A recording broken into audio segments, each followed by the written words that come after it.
Jesus amado, mais uma vez agradecemos o momento em que estamos reunidos para o Evangelho, prece e irradiação do Centro Espírita Cearense. Agradecendo a Ti, Jesus, e aos trabalhadores espirituais do nosso Centro Espírita, que tanto nos auxiliam, nos inspiram, nos amparam, nos fortalecem. E muito temos a agradecer, inclusive por este momento de luz, de refazimento, que assim seja. Evangelho segundo o Espiritismo, capítulo 18, item 2, do 1º ao 4º parágrafo. O incrédulo sorri desta parábola, que lhe parece de pueril ingenuidade, por não compreender que se possa opor tanta dificuldade para assistir a uma festa, e ainda menos que os convidados levem a resistência a ponto de massacrar os enviados do dono da casa. As parábolas, diz o incrédulo, são sem dúvida imagens, mas mesmo assim não devem ultrapassar os limites do verossímil. Pode-se dizer a mesma coisa de todas as alegorias, das mais engenhosas fábulas, se não forem despojadas de seus envoltórios, a fim de lhes buscar o sentido oculto.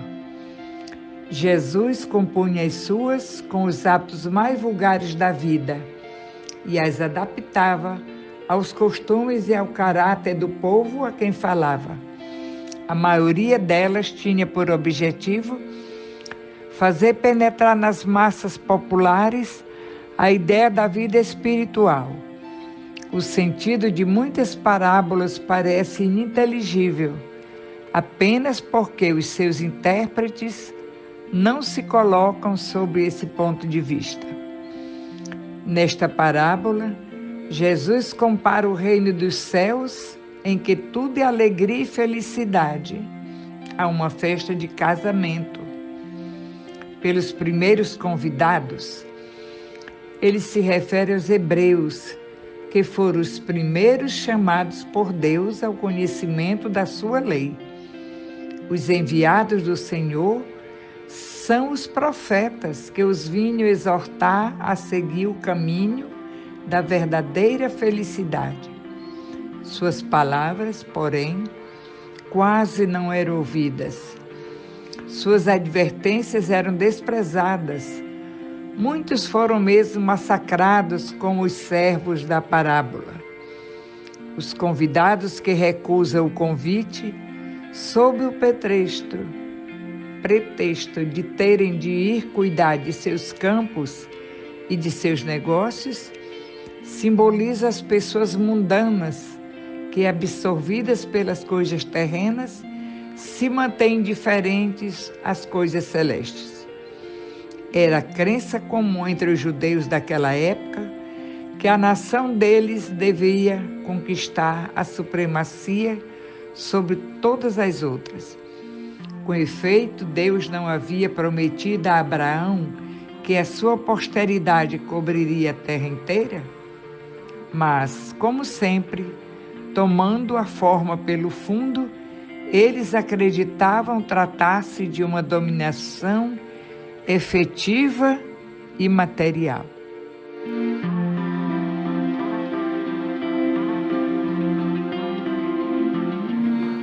Boa noite, meus irmãos. Mais o Evangelho à luz da doutrina espírita e os nossos comentários em relação ao capítulo 18, parábola do festim das bodas, precisamente o item 2, 1º, 2º, 3º e 4º parágrafos.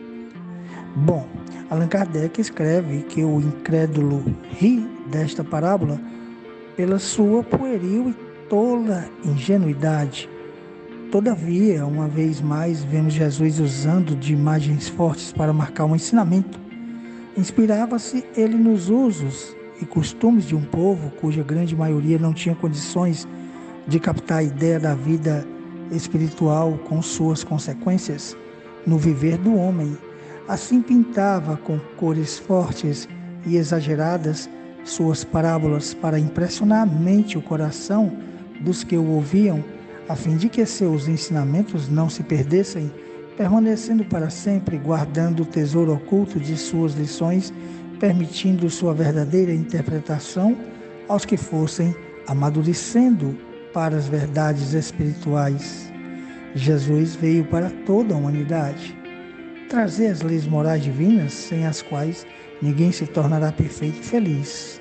Graças à sua maneira de ensinar, suas lições chegaram até nós, que ainda estamos nos esforçando através da razão e da sensibilidade para melhor compreender seus ensinos e vivenciá-los no dia a dia. E esses ensinos mostram-se cada vez com mais clareza à medida do desenvolvimento humano serem absolutamente necessários para acabar com os sofrimentos provocados pela imperfeição moral do homem. Assim, na parábola de Cristo, comparemos o reino dos céus, que pode estar no íntimo de um homem de bem, ou em um lugar onde somente o bem orienta e dirige as ações dos seus habitantes, a uma festa nupcial, imagem capaz de penetrar nas mentes de todos os seus ouvintes naquela época. Os primeiros convidados são os judeus, povo escolhido por Deus para receber em primeiro lugar o conhecimento das leis divinas, por estarem mais preparados espiritualmente que os demais. Os servos enviados pelo rei para convidar as pessoas para a festa seriam os profetas que convidavam os judeus a seguir o caminho da verdadeira felicidade, mas que foram pouco ouvidos e muitos foram massacrados. As pessoas que desprezaram o convite, indo para a casa de campo ou para seus afazeres, significam os que prendem os valores materiais e desprezam as coisas espirituais.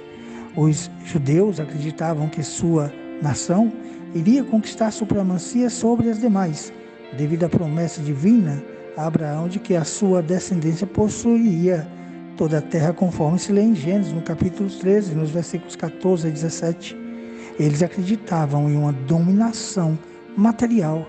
Todavia, o Cristo nos vem alargar as consciências e dizer que devemos sim buscar sempre cumprir as leis divinas, buscar aplicar a lei de amor, de justiça e de caridade. Sigamos com Jesus. Muita paz. E assim, Senhor Jesus, acolhidos e imantados pelo Teu amor e pela Tua misericórdia, rogamos sejam as águas fluidificadas, as águas próximas de nós, as águas dos hospitais, dos que estão nos presídios, nos abrigos, nos orfanatos, enfim, Senhor, aonde houver necessidade, que chegue esse auxílio vindo das Tuas mãos de luz e de amor, curando os males do corpo físico e do corpo espiritual. Que assim seja.